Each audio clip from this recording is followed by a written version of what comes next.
তারেক রহমান হাত নাড়ছেন আমরা দেখতে পাচ্ছি এবং লাখো জনতার স্লোগানে কিন্তু মুখরিত সমাবেশ স্থল।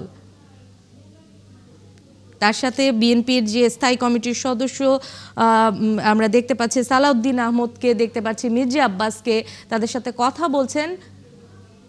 সম্ভবত কোন কাতারে কিভাবে দাঁড়াবেন মঞ্চে সেই আলোচনাটি সেরে নিচ্ছেন। 17 বছর পর আসলে প্রিয় মাতৃভূমিতে ফিরলেন বিএনপির ভারপ্রাপ্ত চেয়ারম্যান তারেক রহমান। তার জন্য এই 17 বছরের যে দীর্ঘ যাত্রা, নানা সংকট, রাজনীতির নানা সমীকরণ পার হয়ে, নানা চড়াই উতরাই পার হয়ে কিন্তু তারেক রহমান স্বদেশ প্রত্যাবর্তন হয়েছে তারেক রহমানের।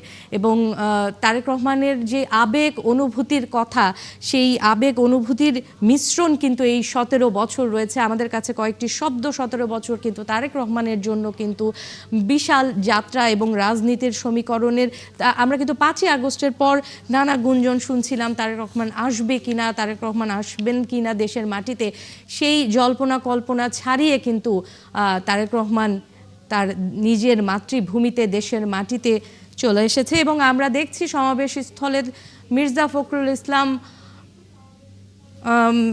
জনতার উদ্দেশ্যে কথা বলছেন তাদেরকে, এবং একই সাথে তারেক রহমানকে দেখা যাচ্ছে।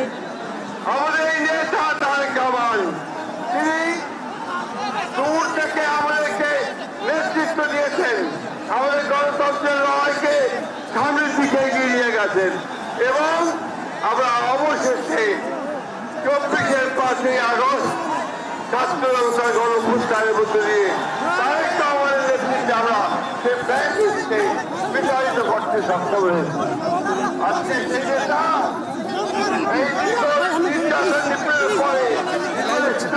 থেকে আমাদের মাঝে ফিরে এসেছেন। বন্ধুগণ, এই গণতন্ত্রের স্তরের সবচেয়ে কঠিন পথগুলো আমরা পাড়ি দিয়েছি তারেক রহমানের নেতৃত্বে। আজকে সেই জন্য আমাদের জন্য অত্যন্ত আনন্দের দিন।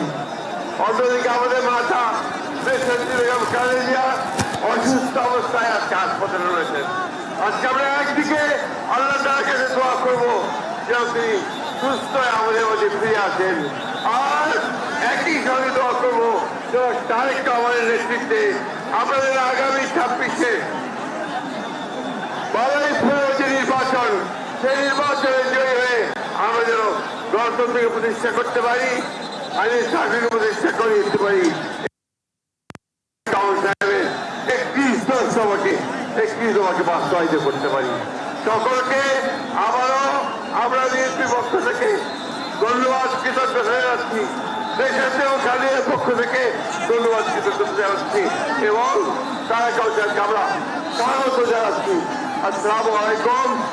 বক্তব্য শেষ করছি। বিএনপি জিন্দাবাদ, শেখ প্রেসিডেন্ট আমার হোক, দেশের খালেদা জিন্দাবাদ, তারেক রহমান জিন্দাবাদ। আজকের এই ঐতিহাসিক দিনে ধন্যবাদ, কৃতজ্ঞতা জানাচ্ছি।